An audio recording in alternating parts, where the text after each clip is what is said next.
Action. It's running. Let's see what it says. Does it say record on it? Yeah, Yeah, I think you're all right. it's going good. Okay, we're doing good. You're rolling. Here we go, yeah. It's May 15th, 2000. We're in Sterling, Colorado, the home of Robert McAtee. And we're going to hear his story and tales of his activities in World War II. So, Bob, it's your action, baby. So you're on, and just give us all the stuff you have and run through our little outline there. And your name is? My name is Robert Cole McAtee. I was born in March the 25th, 1921 in Moreland, Kansas, which is country east of Sterling here. My military experience was from 1938 to 1939, I served in the Colorado National Guard, Company M of the 157th Infantry Regiment at Greeley, Colorado. My rank was a private. My specialty was being a heavy machine gunner. Now, when was that? You were a... Yeah, and I was in high school. You were in high school. I lied about my age to get in there Right. because, to make extra But you've money. never lied since. No, I've never lied since. So you lied about your age and you joined the Army. So I joined the National Guard. National Guard, okay. I think I might have been legal. It might have been 17 at the time or Right. something there. Okay. But I did join up the National Guard there, and then on December 8th, 1941, I was in San Diego, California, working as a roofer on some government warehouses and that as a civilian construction worker when the Japanese bombed Pearl Harbor. So immediately I went down on Monday to enlist in the Marines, and I learned several things there. Number one, that I had a hernia that was a great big one like that. They wouldn't take me because of that. Number two, they have a colorblind test, which is based on the Japanese colorblind test, which is a lot of spots and that have numerals in them. Yeah, that's called a isochromatic chart. So that was also a reason for rejection. The Army later on took me as an officer candidate because all they had was a yarn test. And I had to reach in and get a piece of red yarn or a piece of green yarn and so forth. And so the other thing... well, now, let's get that. So December the 7th, when Pearl Harbor happened, you were working in San Diego. And how old were you then? Well, let's see. That was I was born on March 25th of 21, and that was... You're about 20 years old, huh? About what you figure it out there, but it was 21 and 41. Yeah, that's about 20 years. So you're about 20 years old or so. About 20. Yeah. Yeah. And so you were there, and so you tried to enlist in the Marines. The Marines didn't want you, but then how much later on did you jump into the Army? Well, I went from San Diego then back to Denver, had my hernia fixed up, and then they were calling desperately for construction laborers in the Aleutians at that time, and so I volunteered the first year of the war and went up to the Aleutians and worked there as a civilian then. Okay. And so then, in the meantime, I'd signed up with my local draft board and everything there. Right.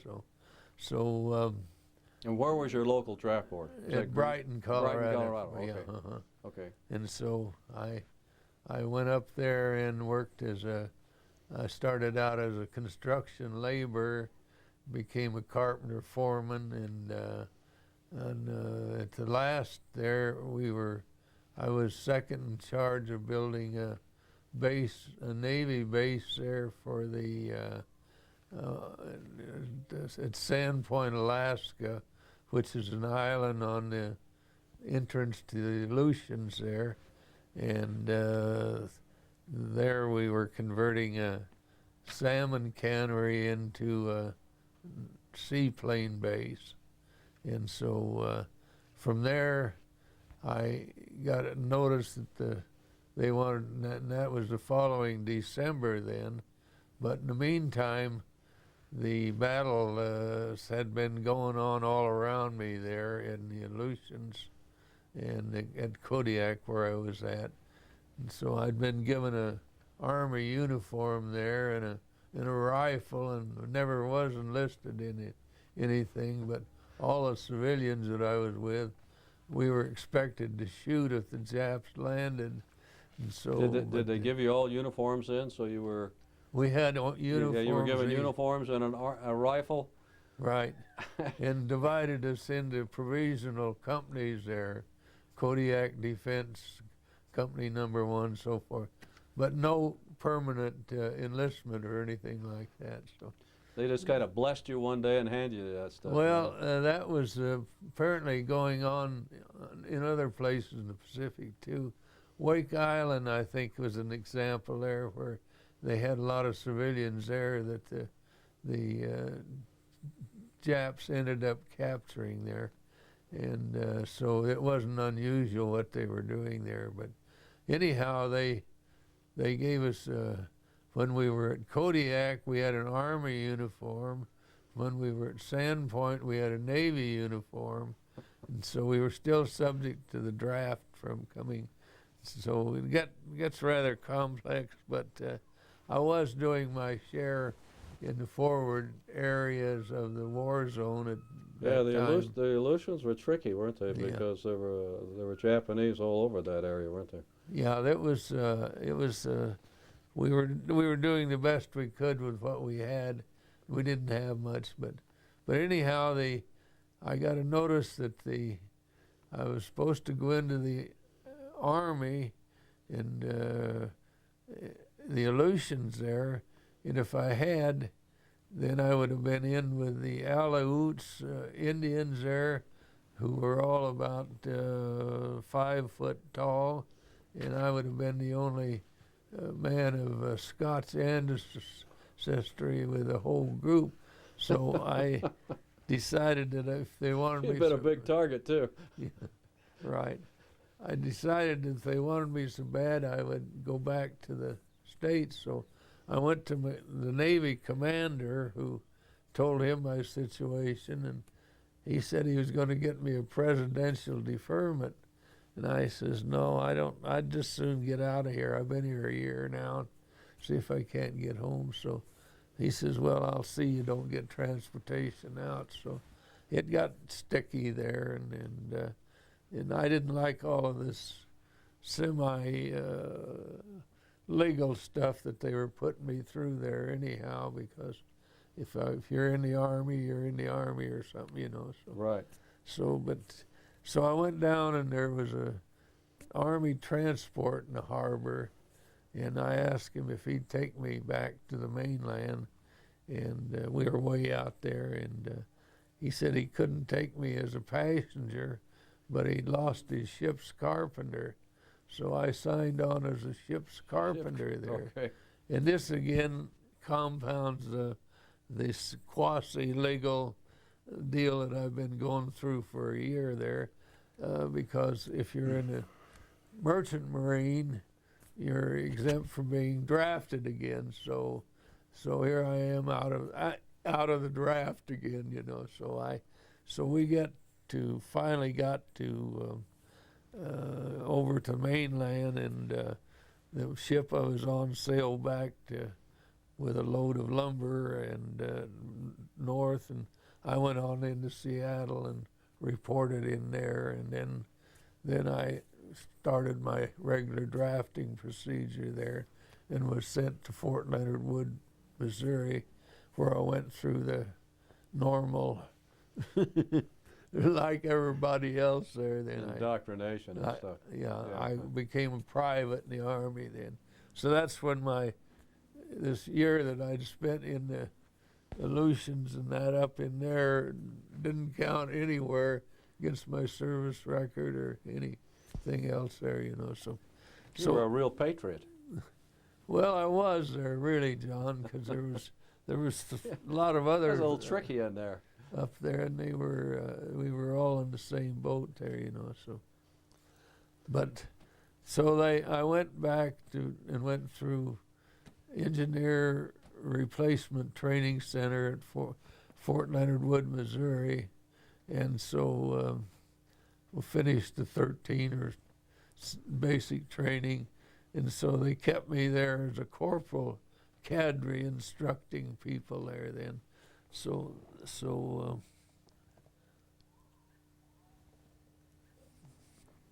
I was training recruits there. So I trained recruits there for, and then they promoted me to sergeant, which is the platoon sergeant were. And So how many people were, as a sergeant in your platoon, how many people were under you?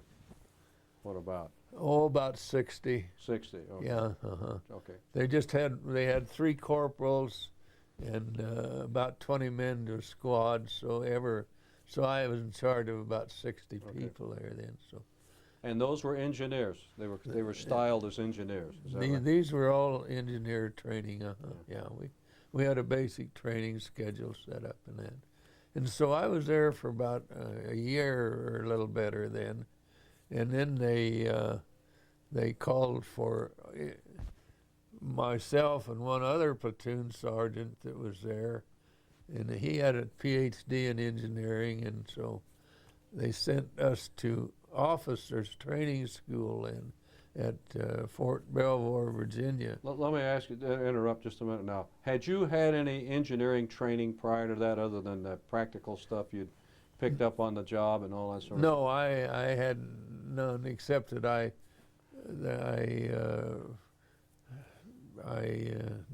no formal training or no college training or anything there. Okay, and you were about 22 then, 21 or 22. 21 or 22. Okay.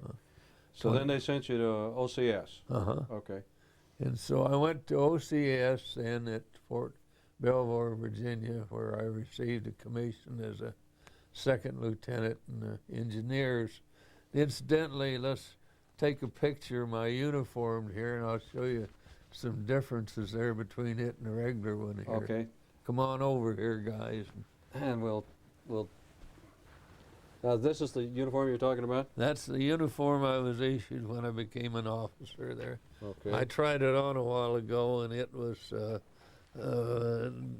quite a long ways from fitting. So, so anyhow, that is part of uniform, and that's my. Now, is that that's kind of a pea jacket sort of thing? Well, that's what you wear. It's called a field jacket I there. see. So Okay. you wear that in for just normal What about- day-to-day use. So, Okay, now tell me what's these emblems? What are those emblems on the well, sleeves? okay, I'll show you on the dress uniform here. Okay. So, okay. So this is the dress uniform here now.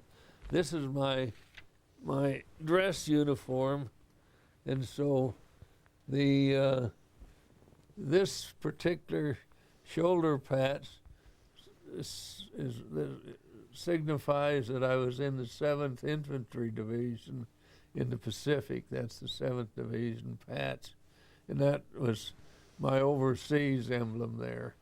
So that's on there, and then this is the ground forces of the United States, and that shows that I'm a member there. Now the other one, it shows that I'm a member of the 5th Army there, and let's see that Hang on a uniform there. Oh, this one here. Yeah. 5th Army there, Okay, lay it back over there. if That's you the will. 5th Army. Yeah, And then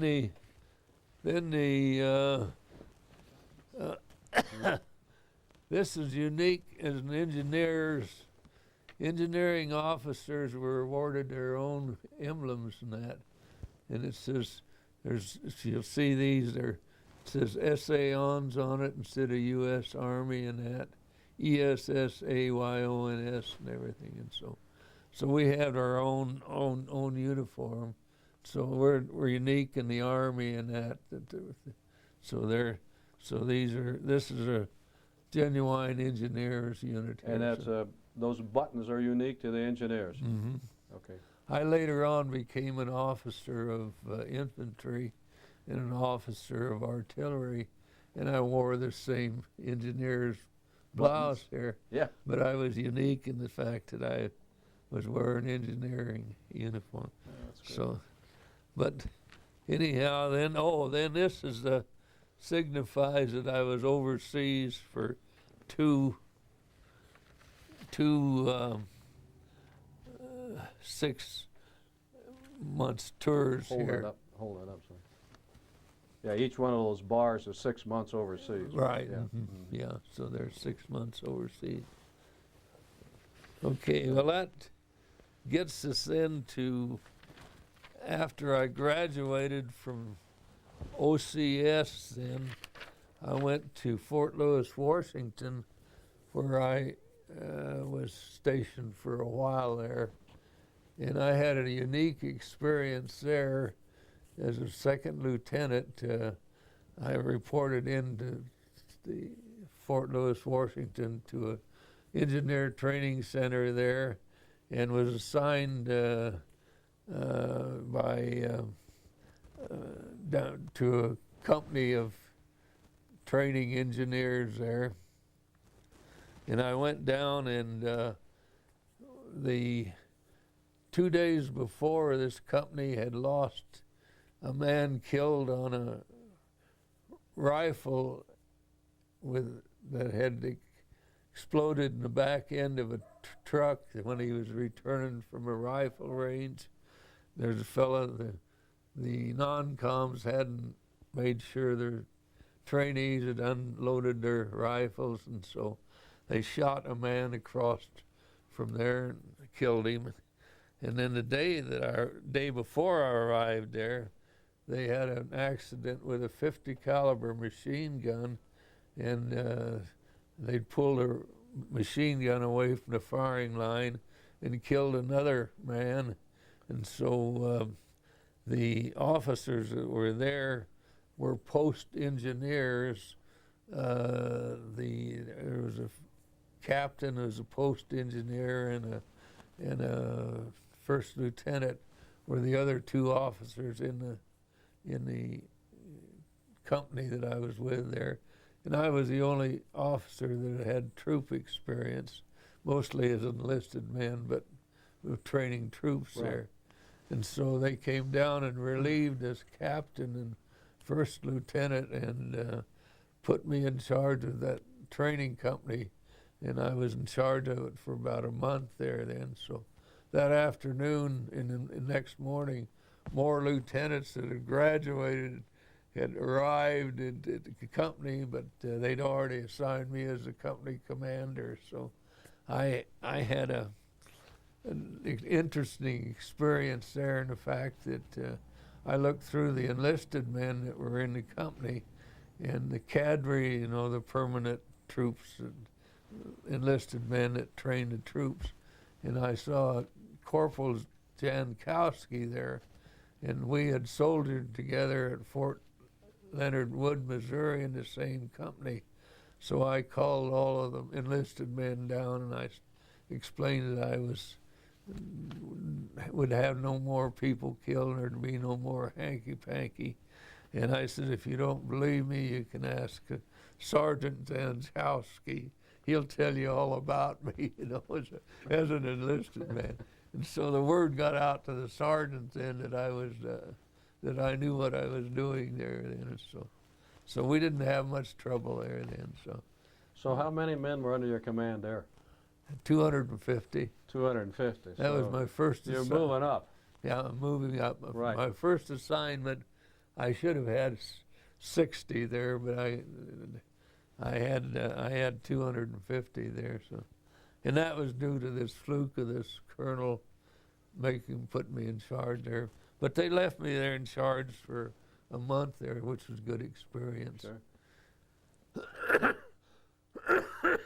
And then I moved from there to Fort Beale down in a training center there, which is down in California there. And I was in the same company as this Italian that movie star, and he's also, you know who Oleg Cassini. Oleg Cassini and I were in the same company there. We were second lieutenants together, the same company. And Oleg and I didn't get along very well together there. He was a cavalry officer and I was an engineer officer. And we were, and so Oleg wouldn't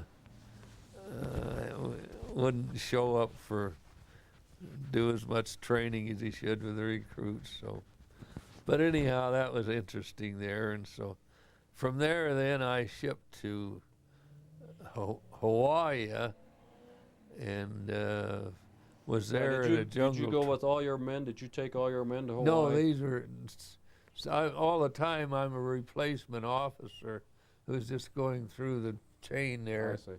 and these other people are replacement people there. We're not assigned to any units or anything, and so we go get to Hawaii, and then I'm at a jungle training school there, and then they assigned me as a replacement officer to the Philippines where the fighting was going on, and so I flew an airplane. 3 engineering officers flew out with a bunch of generals and one thing and another on a plane from there from Hawaii to the lady in the Philippines. There was Lieutenant Lee and McElroy and McAtee, all of us alphabetical. Yeah, sure. They just plucked you out of their alphabet. So it was a question there. So we got to the Philippines, and What was the date? Do you remember, or about the time? that was in about in March then of 45. March of 45. Okay. Yeah. So things have been going along. 41, 42, 43, 44, 45. So you've been spending quite a bit of time. Yeah, I'd spent that year in the Aleutians or Alaska. Yeah. Which, I mean, I was actually in combat territory all the time, and nobody ever gave me any credit for it there, you know. So I but anyhow, I finally ended up there in the Philippines then, just in time to get ready for the invasion of Okinawa, which was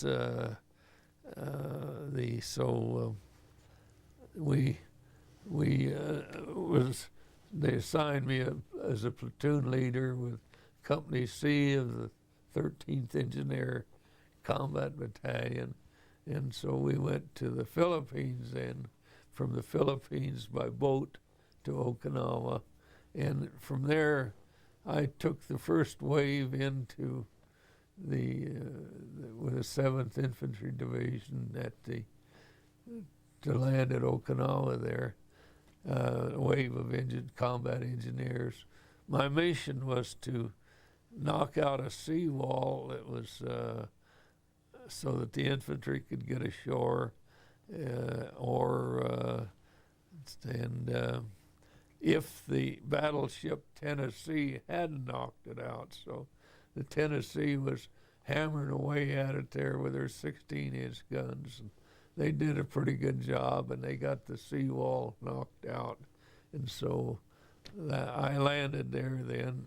And an interesting deal of that invasion there was that when I went down on the Navy ship I was on and went back to my quarters to get my carbine and pistol and all of my weapons and everything, so I could lead my troops ashore.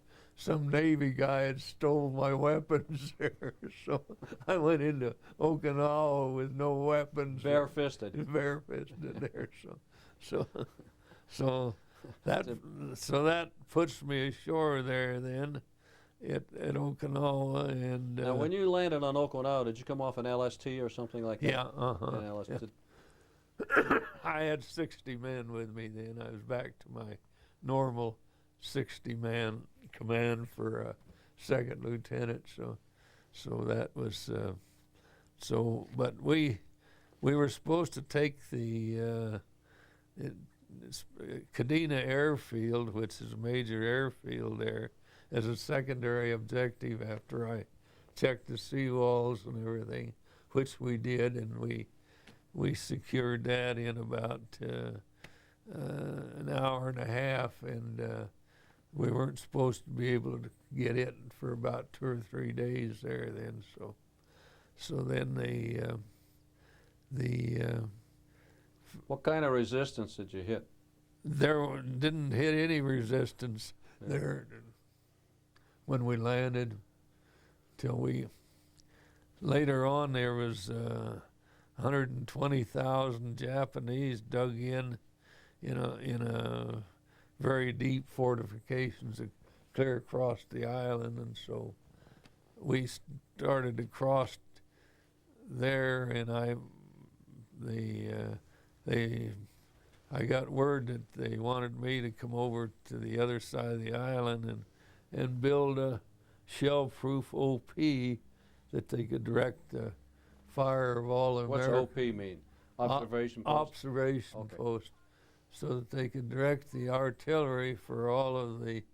I think word must have got around that I used to work as a carpenter or something there, so they gave me that job there. So, but anyhow, they gave me a makeshift crew there, and I left my regular platoon there unloading supplies and went over and built that observation post there then, which they gave me 4 or 5 days to do it to.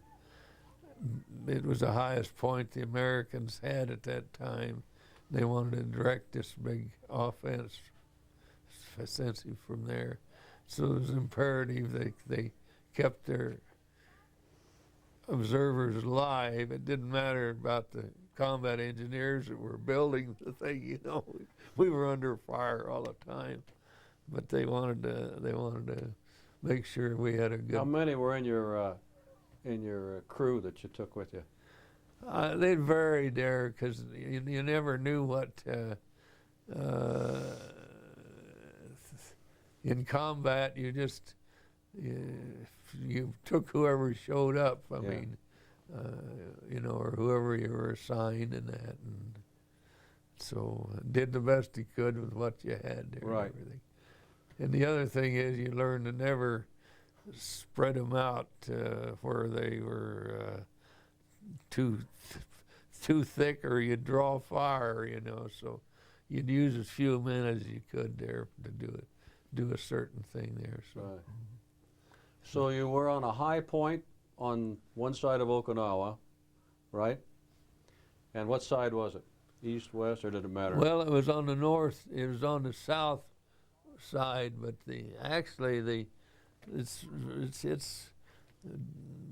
place was called Tomb Hill. It's a well-known point. I mean, Yeah. and it was that we were doing there. So I built an observation point on Tomb Hill, and then I built one on Hill 178 too, which for the same thing there. And at the same time, we were building roads and clearing minefields, and then we got into the deal of they put us to seal in a lot of caves, and all in all, I'd build roads for tanks, so the tanks could get up with a dozer, and then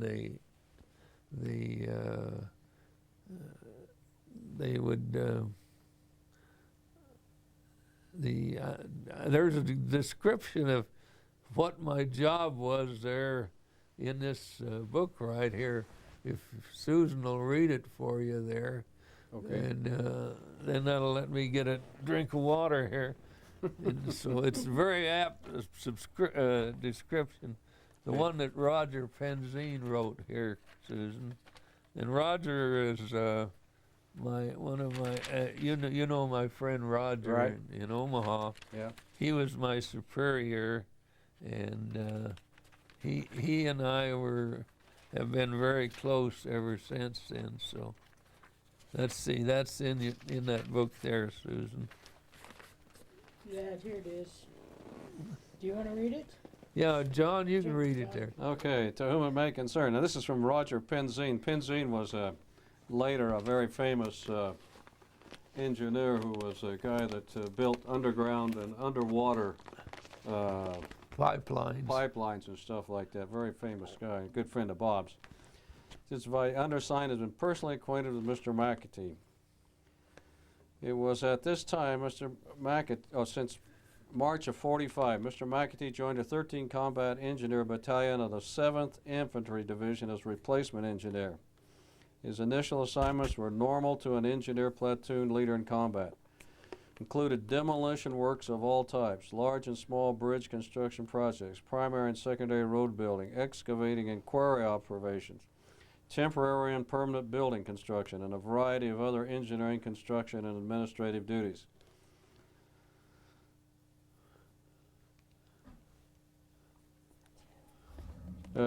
Further, since the undersigned was acting in the capacity of a battalion executive officer, Mr. McAtee's engineering knowledge and leadership were keenly noted. It is further observed here that Mr. McAtee's abilities were recognized by others, inasmuch as he rapidly advanced from the grade of a platoon leader to company commander within a short period of time. Mr. McAtee's war service with the Corps of Engineers has been constantly embraced in the field of construction and engineering. In this regard, his personal record of success emphasizes his outstanding ability as a competent engineer, much better than words can describe. Sincerely, or very truly yours, Roger L. Penzine. So, anyway, you did a lot of constructive and destructive things. That is right. Whatever it came up. And so, and as a during this period, I received a battlefield promotion from second lieutenant to first lieutenant. No vacancy required, or normally I used to have to stay in a second lieutenant for a year in an organization or so. But on the rare occasions, they do give battlefield promotions.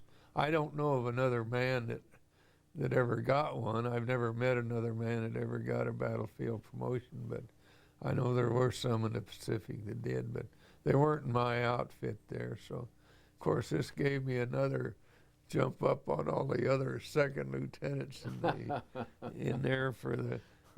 You had a silver bar and they had a gold one. Right, I had the silver bar and they had the gold there for promotion to the next company commander position there, which I achieved there in a hurry. So probably in about four months there, I was commanding a company then and Roger was my battalion executive officer then.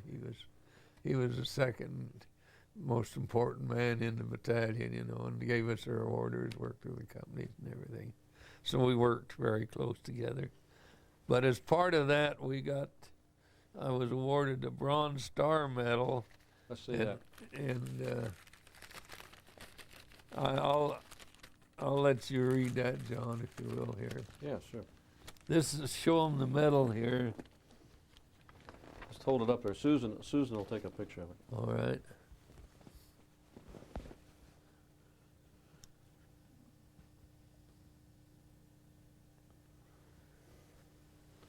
Let me see that citation. Do you want me to hold it up? You got it? Yeah. Bob, let me see the citation. Is there a citation there? Yeah, this is a citation on it.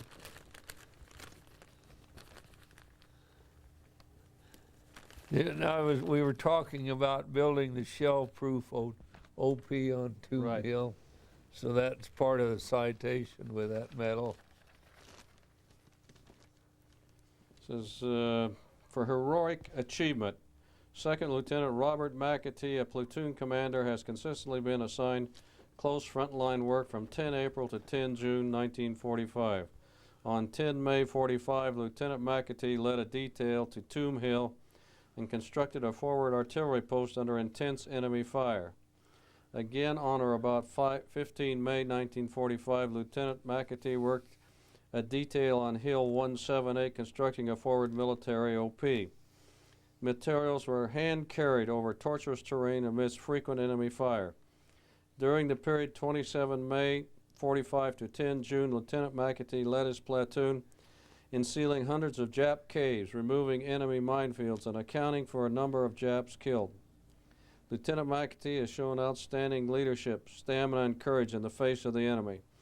His devotion to duty and determined perseverance to keep going is a credit to himself and the military service.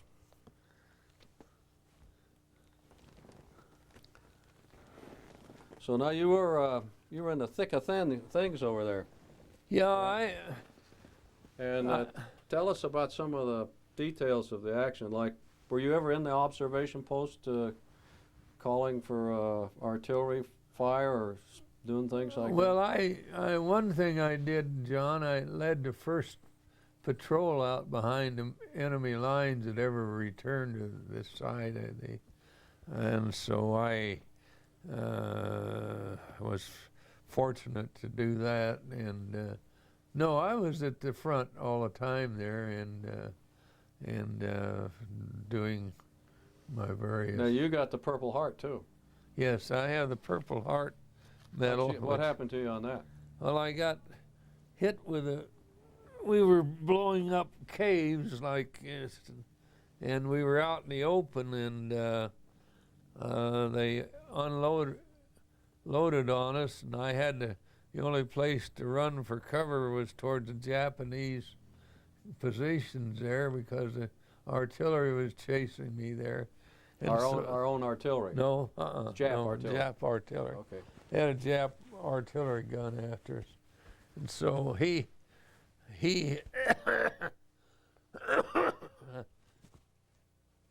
anyhow, I got hit, I think, by about a half of an artillery shell that burst and it hit me in this left shoulder here and knocked me down, and then I took field medication and on it, and the orderly that was from the medical corps turned me in for the Purple Heart. But I didn't leave the front lines, and it healed up. But just a hell of a big bruise there when half of an artillery shell knocked me down there. And this is the Purple Heart right here. If they never seen a Purple Heart medal, that's. Just hold it up there. That's it. Get it? Mm-hmm. Now that's engraved on the back with your name. Well, it's supposed to be for military merit. Yeah. They made a lot of these up for the people that were to use them when they invaded Japan, and they still haven't used them all up. They got a surplus in the army of them there. That's because Harry dropped the bomb. Yeah, so they thought they would use a million or so more than they did there. So there's a surplus of Purple Hearts, eh? Well, we're Right. glad there is. You know, we don't want any of And this. this is the 13th engineer little book on what they've accomplished and where and everything like that. You know. Okay. On Now let me ask you. So you got knocked down by the shell. You'd been closing up Jap caves. How did you close up those Jap caves? How'd you guys do that? we use what is called a satchel charge there, which is a 23-pound explosive in a plastic bag, and so we would figure ways of working up to get to the entrance of it, and then pull a plunger there on a fuse there, and then about 10-second fuse there that and the whole explosive would go off. So one man would then rush in and throw it in with the Japs in the position there in the cave there, and it'd blow up most of the time.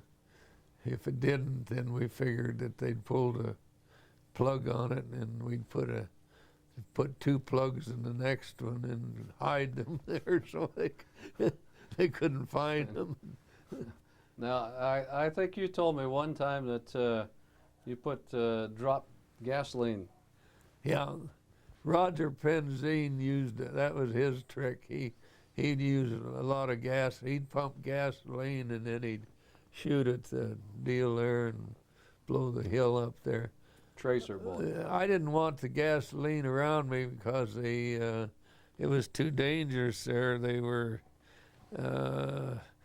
shooting at me with artillery all the time, and so you get some of that shrapnel hit one of those gas tanks, and Right. so I used the satchel charges there for our operations. So then how long, so you were on the initial thing in Okinawa, and you secured Okinawa, you guys did? And then what happened to you? Well, matter of fact, I fought in the last ground battle of World War II, which was at Okinawa there, and I didn't know it, but they at the end of the battle, they pulled everybody out except they left my engineer platoon there, and an infantry company and a tank company there in this little wedge there, but for the last place there were any Jap or stuff left. That's where the generals were at that committed harikari at Okinawa. Oh, really? And so we were working them over there and that, but after we finished there, then I started to train to take some tanks into Japan in an invasion there, special tanks with special accoutrements that were adopted by the engineers, such as big places store explosives and a bulldozer on them and smoke on them and all that, so that so time we got around to doing that, then the war ended, and we went on up then to occupy Korea, which I was there for about 5 months after that, then, or 6. Took it away from the Japanese there and that before I came home. So, like, were you in Seoul in that area? Or Yeah, right, in Seoul there. Matter of fact, my first mission into Korea was to land at Incheon, which is the port for Seoul, and take over the waterworks at Seoul for the Americans there to make sure we had adequate water there and everything, and so, which I did there, and so I led the first troops into Seoul, as I led the first troops into Okinawa too, yeah. before that. So, Wow. so So what did you think? Let me ask you. When the war ended, they dropped the bomb in Hiroshima and Nagasaki and all that stuff. What was the feeling amongst the men and yourself and everybody? well, we were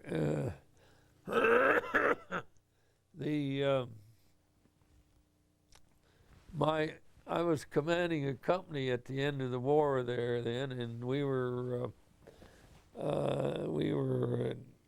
down at the south end of the island, and there was a lot of wild Japs still around there yet that came up through our fortifications every evening, and so, but at the north end of the island they started shooting every weapon on the island, and finally it got down, and then we knew the war was over, and so my men all started shooting, and I had to stop them from burning up their machine gun barrels and that, because they had live Japs out all around them yet there, you know that. But That was in Korea. no, that was in Okinawa. Oh, in Okinawa. Yeah, So. Oh, okay. Yeah. We didn't have any fighting in Korea then. So. Okay. Yeah. Well, now you had some. I see you had some samurai swords there and some things. Yeah, those I got in Korea there. You want to take a picture of them Yeah. there? Let's take a look at that. Yeah. So. To, The chief of police of Korea, the town of Seoul, amongst my other duties in Korea, I was military governor of a town of about 35,000 people that was adjacent to Korea, the Seoul there. And so this chief gathered up all of the Japanese swords and that, and he picked out the two best ones he gathered out and gave them to me. So, oh, that's terrific. that's- and this is the two swords. all right. Show them to us, will you? Well, okay, I'll let you Oops. take them there and Well, careful with them because they're dynamite.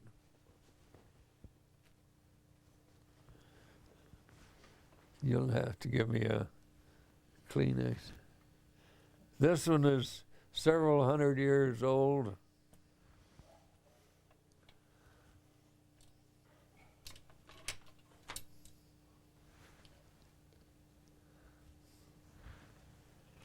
got it? Yeah. Yeah, I got them. Hold them up there, Susan. Like that. Yeah, that's okay.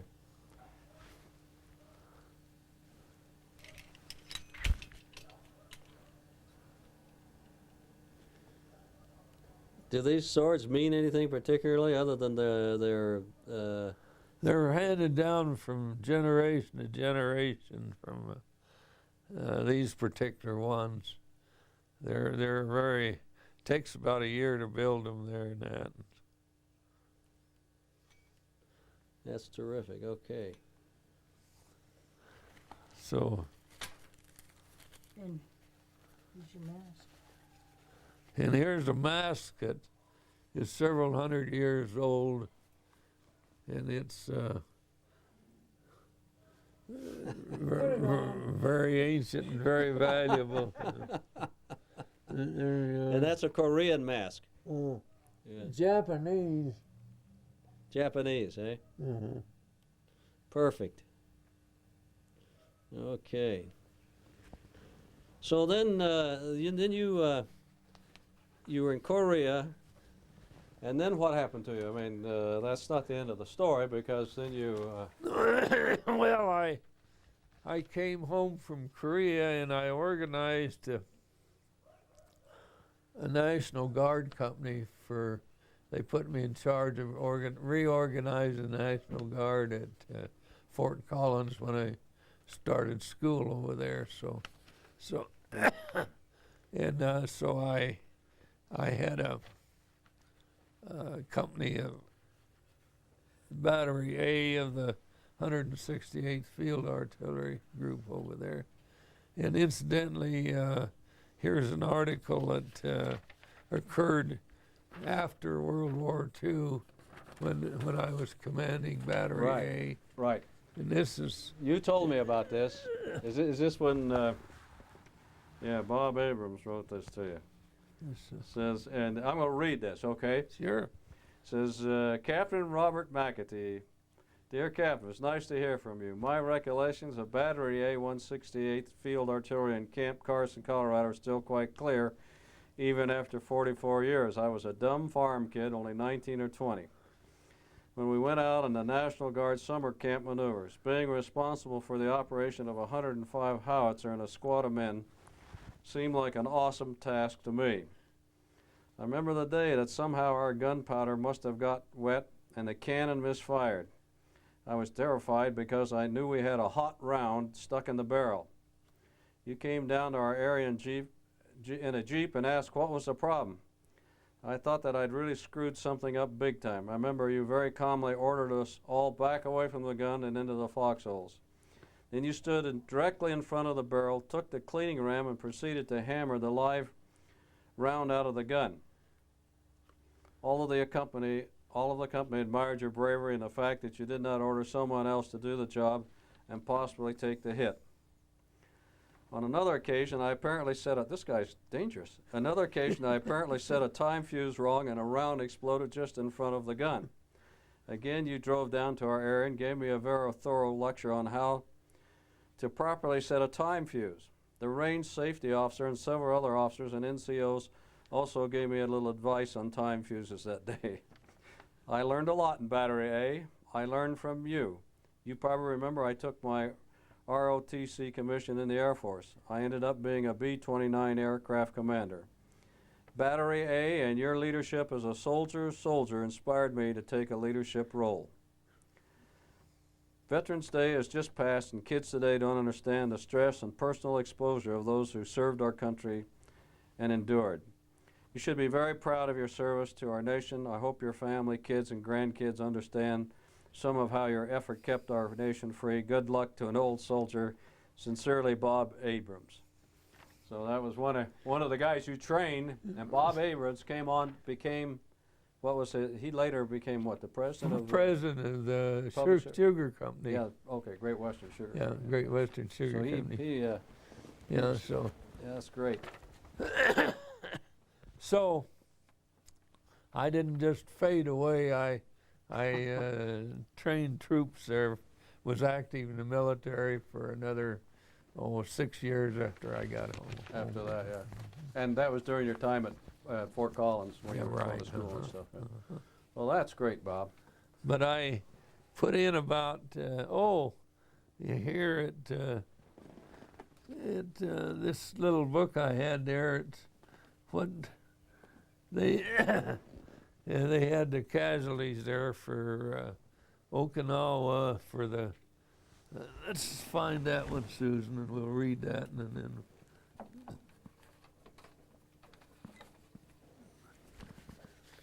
There's the other book, maybe it's. Here it is. Yeah, okay.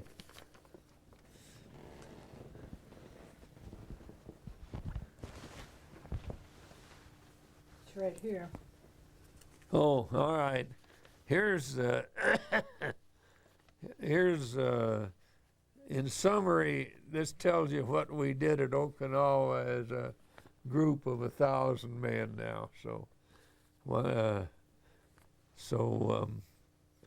From start to finish on Okinawa, the 13th sealed 600 caves, built and improved 100 miles of road, constructed 6 bridges, built 4 cub strips, moved 36,000 cubic yards of coral and other road surfacing material, and supplied the 7th Division with 3 million gallons of water. More minefields were encountered and neutralized on the island than in any previous campaign.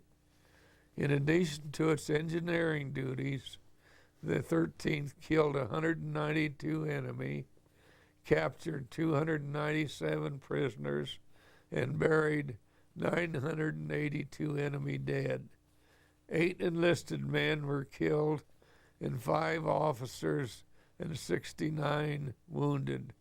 I was one of the 5 officers who was wounded. The battalion won high praise from Major General A.V. Arnold, commanding the 7th Division, who wrote the 13th commander. The 13th Engineer Battalion, by its courage, resourcefulness, and unfailing devotion to duty, has made a tremendous contribution to the success of the division operations on Okinawa.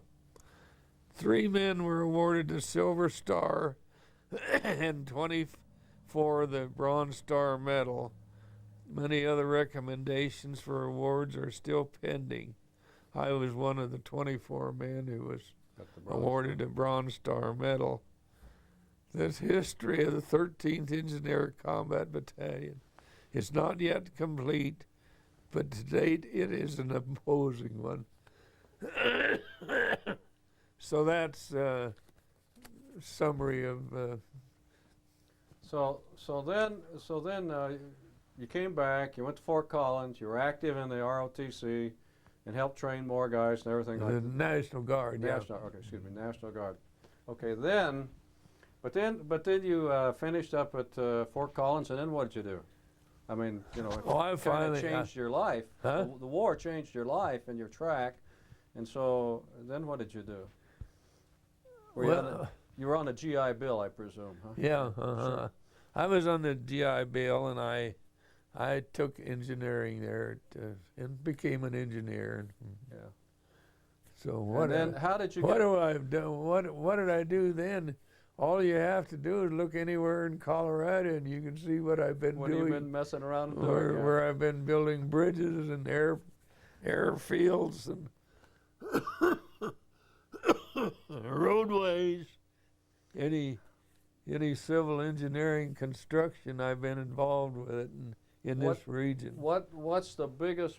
Now, you know, I know you were affiliated with a lot of big projects, but what are 2 or 3 of the big ones that you really are proud of and you think are kind of feathers in your cap? Well, we furnished the concrete on a joint venture with Bob Reed out of Cheyenne for all of the missile modification for 220 missiles. And then we've just completed probably the biggest individual project that we've ever handled on our own, and that's the new prison out here.